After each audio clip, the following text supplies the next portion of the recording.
नमस्कार विद्यार्थी मित्रांनो. Today we are going to learn about the spermatogenesis और द स्ट्रक्चर ऑफ स्पर्म. आपण याच्या अगोदरच्या पिरियडमध्ये याच्या अगोदरच्या व्हिडिओमध्ये स्पर्मॅटोजेनेसिस प्रोसेस पाहिली, स्पर्मची निर्मिती कशी होते हे आपण या अगोदरच्या व्हिडिओमध्ये पाहिले. आज आपल्याला या पूर्ण स्ट्रक्चर ऑफ स्पर्मचं स्ट्रक्चर कसं असतं किंवा स्पर्मच्या स्ट्रक्चरमध्ये नेमके कुठले कुठले भाग असतात किंवा स्ट्रक्चर ऑफ स्पर्म डेव्हलप असणाऱ्या विकसित असणाऱ्या स्पर्मचं स्ट्रक्चर नेमकं कसं असतं ते स्ट्रक्चर ऑफ स्पर्म आपल्याला पूर्ण पाहायचंय. आता या स्पर्मच्या स्ट्रक्चर मध्ये चार भाग पडतात. हे चार भाग पहिल्यांदा समजून घ्या. Head, neck, middle pieces and tail. बघा, हेड रिजन म्हणजे नेमकं कोणतं रिजन? फ्रॉम धिस, या ठिकाणापासून तर या ठिकाणापर्यंत, ज्यामध्ये अॅक्रोझोम न्यूक्लियस हे भाग येतात. याला आपण काय म्हणतो तर हेड रिजन. हे हेड रिजन स्पर्मचं एक भाग.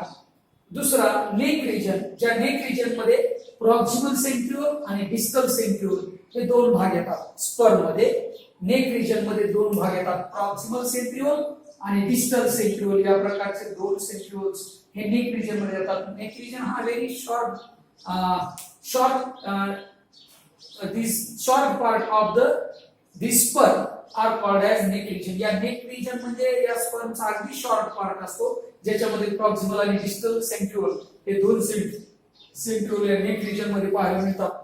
तर middle pieces from this neck region to here the tail will be start. ज्या ठिकाणी सेप्टी सुरू होते किंवा टेल सुरू होते त्या ठिकाणापर्यंत, कुठून नेक रिजन पासून तर टेल रिजन सुरुवात होते तिथपर्यंत त्याला मिडल पायसेस म्हणतात. In which the mitochondria is present, ज्याच्यामध्ये जास्तीत जास्त मायटोकॉन्ड्रिया हे प्रेझेंट असतात या मिडल पायसेस मध्ये. आता राहतो चौथा भाग. तीन भाग इथपर्यंत झाले, head, neck and middle pieces हे तीन भाग झाले. चौथा आहे टेल रिजन. या टेल रिजनचे दोन एंड आपल्याला पाहायला मिळतात. एक प्रिन्सिपल एंड किंवा principal piece and end piece. म्हणजे one piece here, one piece is in which the plasma or plasma membrane is present in these principal pieces, but these end pieces there is without plasma membrane. This is the last part of this sperm. So one by one all these part descriptively we have studied now. या ठिकाणी एकानंतर एक आपण हे पूर्ण भाग पाहणार आहोत. आता सुरुवातीला हेड रिजन विषयी आपण माहिती पाहू. In this head region, this acrosome region is present and nucleus are also present. याच्यामध्ये acrosome region असतं आणि एक न्यूक्लियस असतं. आता एकाविषयी माहिती पाहू. acrosome region म्हणजे नेमकं काय? Upon the nucleus, one cap-like structure is present on this chromosome or on this sperm are called as the acrosome region. Acrosome region म्हणजे असं ठिकाण असतं की ज्या ठिकाणी न्यूक्लियसच्या वरच्या बाजूला, हेड रिजन मध्ये न्यूक्लियसच्या वरच्या बाजूला एक कॅप-लाइक स्ट्रक्चर या स्पर्म मध्ये पाहायला मिळतं. त्याला आपण अॅक्रोझोम असं म्हणतो. अॅक्रोझोमचं काम काय आणि अॅक्रोझोम मध्ये नेमकं काय असतं याविषयी माहिती पाहू. अॅक्रोझोम रिजन मध्ये हायड्रोलायटिक एन्झाईम असतो. कुठला तर हायड्रोलायटिक एन्झाईम हा अॅक्रोझोम रिजन मध्ये असतो, जो काय काम करतो at the time of fertilization. म्हणजेच स्पर्म आणि ओव्हम एकत्र येतात त्यावेळेला अॅक्रोझोम रिजन मधील हा जो हायड्रोलायटिक नावाचा एन्झाईम असतो हा महत्त्वाची भूमिका बजावतो. त्या हायड्रोलायटिक एन्झाईम मध्ये नेमकं काय असतं तर hyaluronidase, this enzyme and also the proteolytic enzymes. Proteolytic enzyme आणि hyaluronidase enzyme and proteolytic enzyme. This enzyme like zonalizing and the corona penetrating enzyme. हे काय काम करतात? zonalizing enzyme आणि corona penetrating enzyme which break the zona pellucida and corona radiata which is the protective layer into the ovum. आता लक्षात घ्या, या acrosome region मध्ये असणारे जे एन्झाईम आहेत हे ओव्हमला जे प्रोटेक्टिव्ह लेअर आहेत किंवा ओव्हमला जे प्रोटेक्टिव्ह कव्हरिंग आहे ते प्रोटेक्टिव्ह कव्हरिंग झोना पेलुसिडा आणि कोरोना रेडिएटा नावाच्या दोन लेयर्स असतात. म्हणजे झोना पेलुसिडा एक लेयर असते तर दुसरी लेयर असते कोरोना रेडिएटा. तर झोना पेलुसिडा याला ब्रेक करण्यासाठी म्हणजे ओहुमच्या वरती असणारं कव्हर ज्याला झोना पेलुसिडा, या झोना पेलुसिडाला ब्रेक करण्यासाठी झोना लायसिन नावाचा एन्झाईम मदत करत असतो. तर करोना रॅडिएटा नावाचं जे कव्हर असतं त्याला ब्रेक करण्यासाठी करोना पेनिट्रेटिंग एन्झाईम हा एन्झाईम मदत करत असतो. म्हणजे हे दोन्ही एन्झाईम हे hyaluronidase as well as the proteolytic enzyme म्हणून या ठिकाणी या अॅक्रोझोम रिजन ऑफ स्पर्मच्या अॅक्रोझोम रिजन मध्ये असतात, जे फर्टिलायझेशनच्या वेळेला अत्यंत महत्त्वाची भूमिका या एन्झाईमच्या माध्यमातून हेड रिजन मध्ये असणाऱ्या अॅक्रोझोम रिजन मध्ये आपल्याला पाहायला मिळते. Another the nucleus in which the haploid gametes are present. This is the haploid gamete. हे एक हॅप्लॉइड गॅमेटच आहे. स्पर्म म्हणजे काय तर एक हॅप्लॉइड गॅमेट आहे.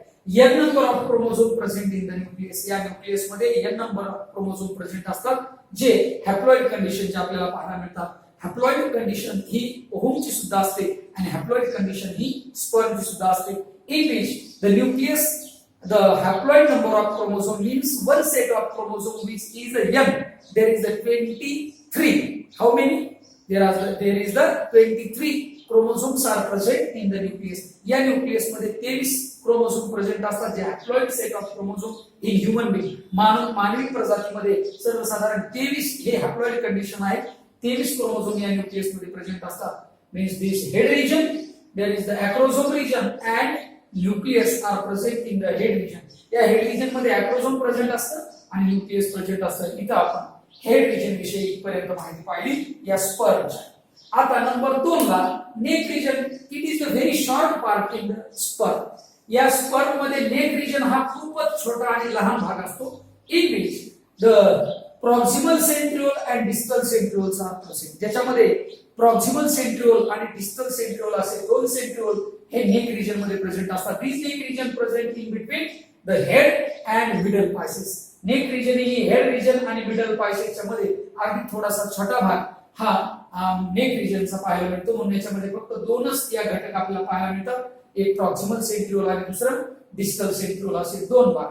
आता 3 नंबरचा भाग या स्पर्म मध्ये ज्याला आपण मिडल पायसेस या नावाने ओळखतो. In this middle Pisces mitochondria is present. याच्यामध्ये mitochondria 1 2 3 4 5 6 7 8 this type means so many mitochondrial matrix or mitochondria are present in this region are called middle pieces.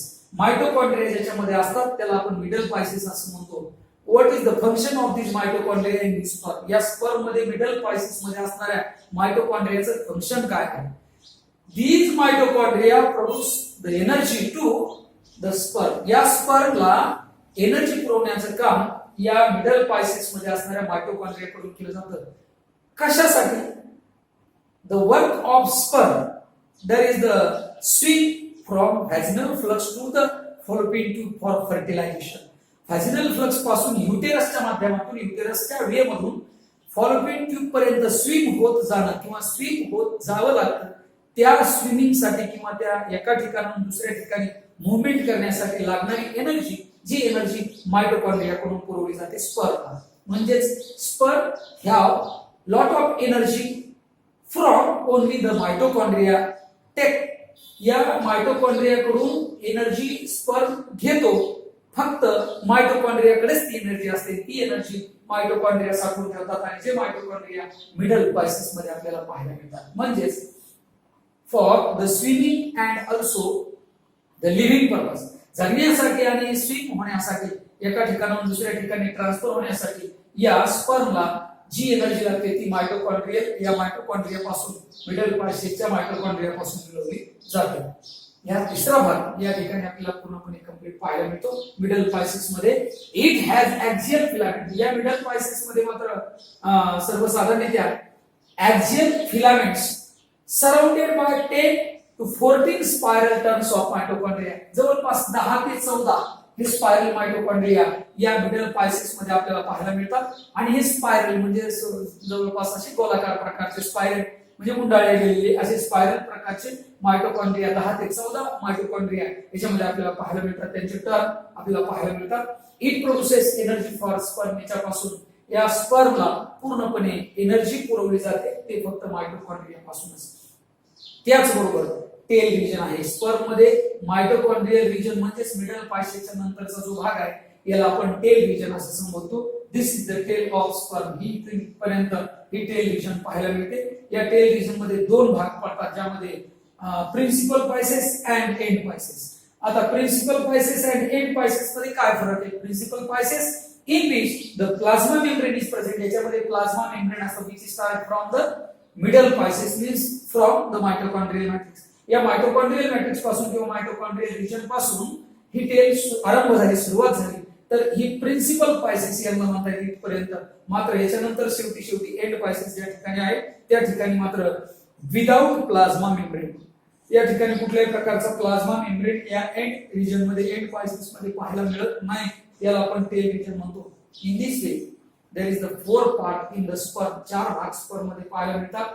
Head region, neck region, middle pieces and tail region. हे एवढे घटक या sperm मध्ये आपल्याला पाहायला मिळतात. या अगोदर आपण स्पर्मॅटोजेनेसिस पाहिले. जर्म सेल पासून स्पर्मची निर्मिती कशी होते ते आपण पाहिले. स्पर्मॅटोगोनिया निर्माण झाल्याच्या नंतर त्या स्पर्मचं स्ट्रक्चर आपण आज अभ्यासलं. हे स्ट्रक्चर स्पर्मचं स्ट्रक्चर चार भागामध्ये विभागले. Head, neck, middle pieces and tail. हे सुद्धा कम्प्लीटली या ठिकाणी पूर्णपणे कम्प्लीट झालं. आता oogenesis नावाची प्रोसेस राहते. ती oogenesis नावाची प्रोसेस या नंतरच्या व्हिडिओमध्ये आपण पाहणार आहोत. Okay, thank you.